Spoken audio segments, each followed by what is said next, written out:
The night I called 911. I thought the operator saved my life.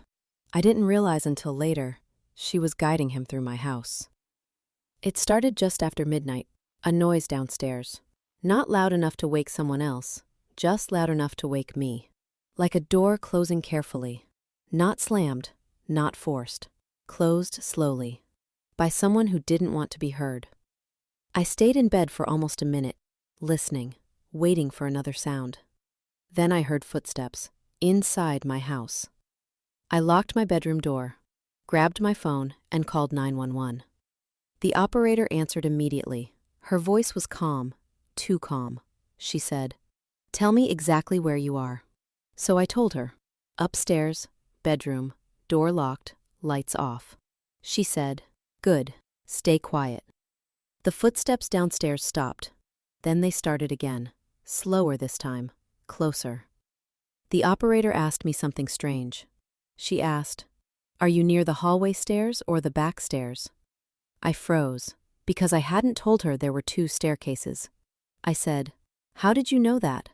She didn't answer. She just said, "Stay where you are."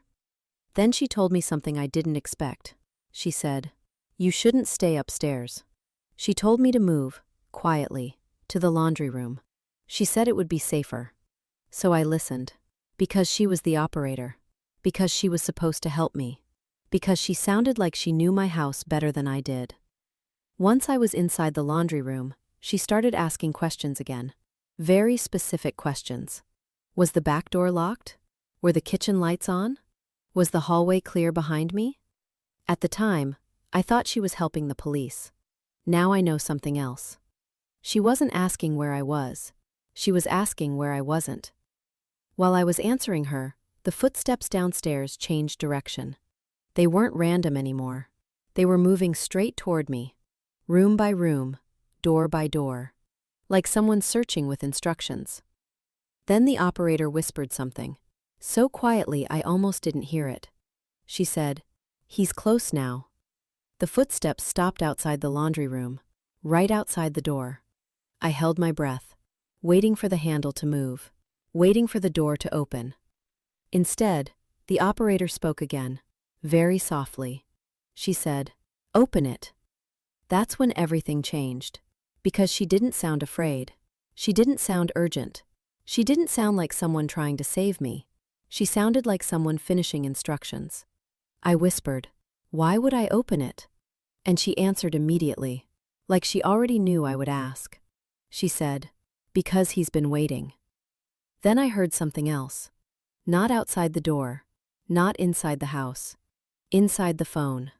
Another voice, very quiet, very close to her microphone. A man's voice. He said, "Which room?" And she answered him. She said, "Laundry." The police arrived 6 minutes later. They searched the house. They didn't find anyone. They checked the 911 call recording. According to dispatch records, the operator never asked those questions. According to dispatch records, there was no second voice. According to dispatch records, the call ended 3 minutes earlier than I remember. But there's one part they couldn't explain. When they checked my phone log, the call never disconnected. And when they checked the recording one last time, just before the file corrupted, there was one final sentence. Not from me. Not from the operator. From someone else. Very close to the phone. Very close to the microphone. He said, "She's still inside." If you think that call sounds impossible, wait until you hear what the police found inside the dispatch center the next night. That recording wasn't the only one. Watch part 2 on Fright screams before the audio disappears again. Imagine calling for help and realizing help already knows where you are. Let us know your thoughts in the comments. Now, the conclusion of the 911 call. The next night after I called 911, the police came back. Not to check my house again. They came to ask me something else.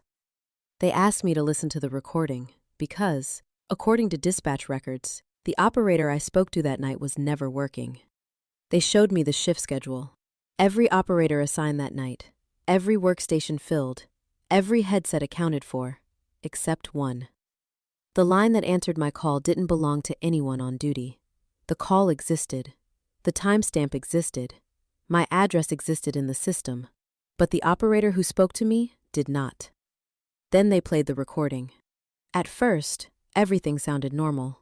My voice, my breathing, my footsteps upstairs. But the operator's voice was different. Not the same woman I remembered. Same words, same instructions. Different voice. Calmer, flatter. Like someone reading from a script instead of responding to me. That's when the detective paused the recording. He asked me something strange.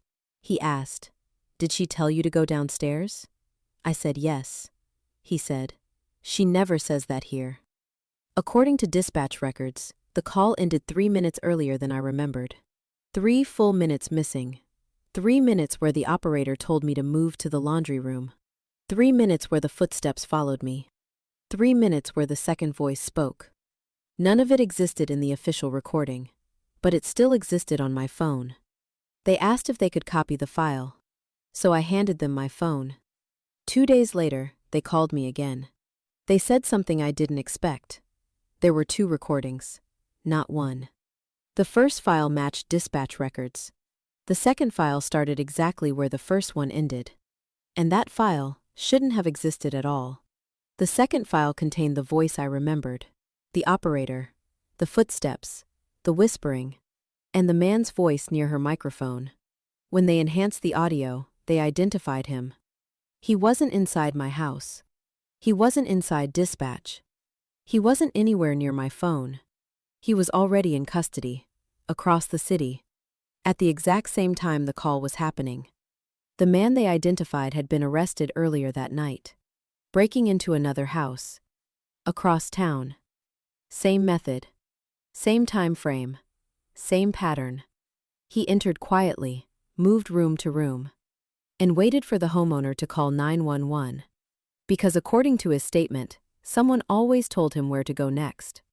After that, they checked the dispatch center cameras. Every workstation, every hallway, every entrance. And they found something. At the exact moment my call connected, one workstation turned on. Its monitor lit up. Its headset activated. Its microphone opened. But no one was sitting there. The detective told me something he probably wasn't supposed to say. The chair at that empty workstation moved. Not quickly, not violently. Slowly. Like someone had just leaned forward in it. Like someone had just stood up. Before they shut down the workstation, they checked the call history attached to it. My call wasn't the first one. There were others. Different cities. Different addresses. Different callers hiding inside their homes. Every call ended the same way, with the operator asking the same question. "Is the hallway behind you clear?" I asked the detective one last question. I asked him if they shut the workstation down. He said yes. They unplugged it, removed the headset, disconnected the microphone, and locked the terminal completely. But the next morning, it logged another call. Different address, different city, same operator voice, same instructions, same question. "Stay quiet. Tell me where you are.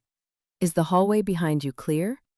If you ever call 911 and the operator already knows your house layout before you say it out loud, don't answer the next question. Because some calls connect you to help, and some calls connect something else to you. Some stories end. Others stay on the line. And some stories don't hang up when you do. If you thought that story was disturbing, wait until you hear what happened in this next one. Click the video on your screen now, and make sure you subscribe, because the next story might be even worse.